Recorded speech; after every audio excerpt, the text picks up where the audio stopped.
सुधामुचोवाचः सदयं हृदयं करं परोपकरणम्। ये छोटे छोटे 4 वाक्य हैं बच्चों, इनसे व्यक्ति प्रशंसा पा सकता है, दूसरे लोग बड़ाई करेंगे। तो पहला वाक्य हमने देखा, वदनम प्रसाद सदनम। वदन किसको कहते हैं जानते हो? वदन माने जानते हो? वदन के बहुत सारे अर्थ हो सकते हैं, लेकिन यहाँ चेहरा लिया है, मुखमंडल। और प्रसाद कहते हैं प्रसन्नता को, और सदन कहते हैं बच्चों घर को। कहा कि उसकी प्रशंसा होती है, उसकी बड़ाई होती है जिसका चेहरा प्रसन्नता का घर हो। चेहरे के ऊपर जिसके मुस्कुराहट रहेगी, खिला हुआ चेहरा रहेगा, उसकी बड़ाई होगी या निंदा होगी? बड़ाई होगी। और कोई रोनी सूरत बना करके बैठा हो, उसको अच्छा मानेंगे बुरा मानेंगे?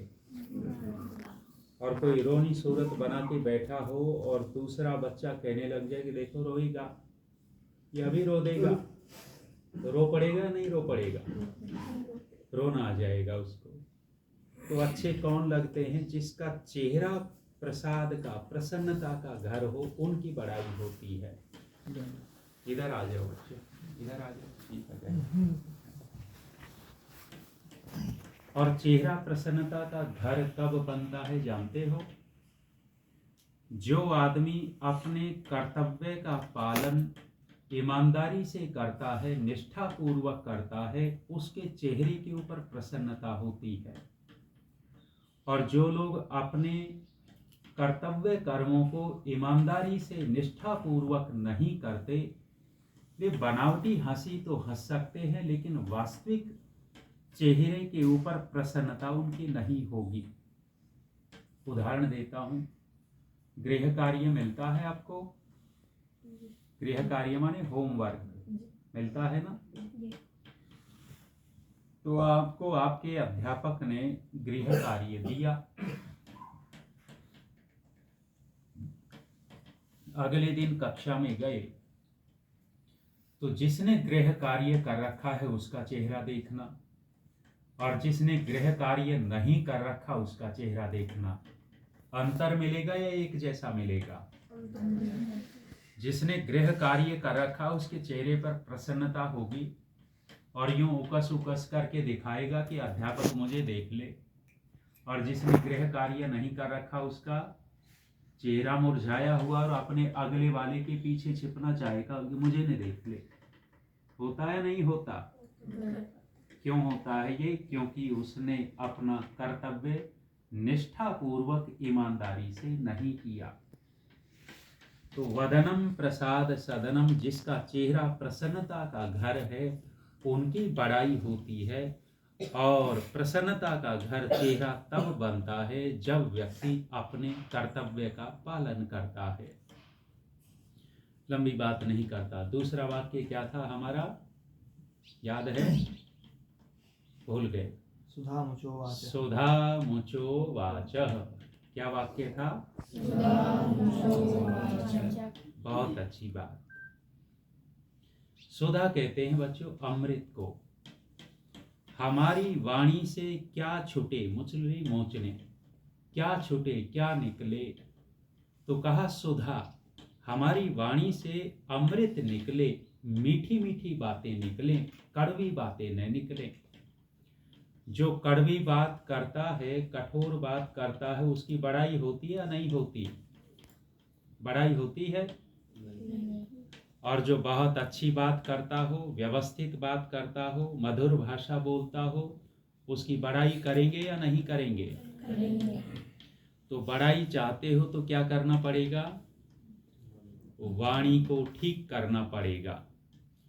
वाणी का विशेष प्रभाव होता है बच्चों।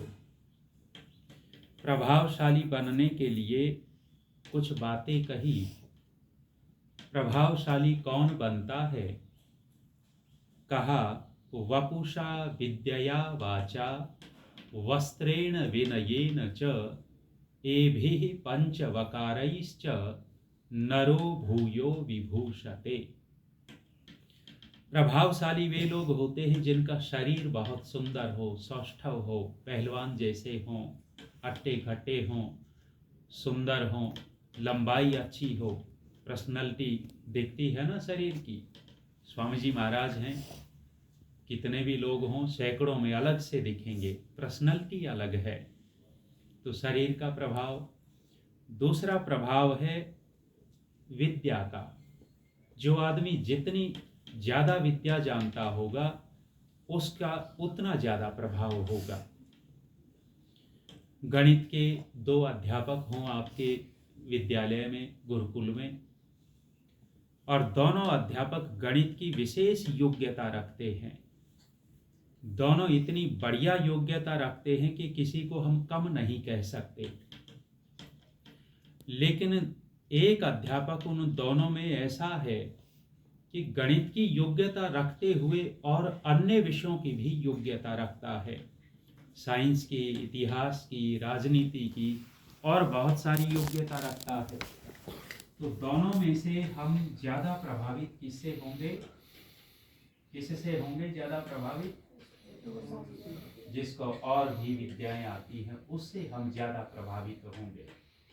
तो विद्या का प्रभाव पड़ता है, कपड़ों का भी प्रभाव पड़ता है। अभी आप बैठे हुए इन वस्त्रों में इसका अलग प्रभाव। यदि स्वामी जी ने ड्रेस लगा रखी होती कि गले में टाई फंसा करके शर्ट और पैंट पहन करके, उसका अलग प्रभाव होता। इसमें आप साधु जैसे लगते हो, सज्जन लगते हो, सुंदर लगते हो। और जो स्कूल वाले जो पहनते हैं भले ही पहनते हैं, लेकिन उन वस्त्रों का अलग प्रभाव। तो कपड़ों का कैसे प्रभाव पड़ता है? किसी की शोक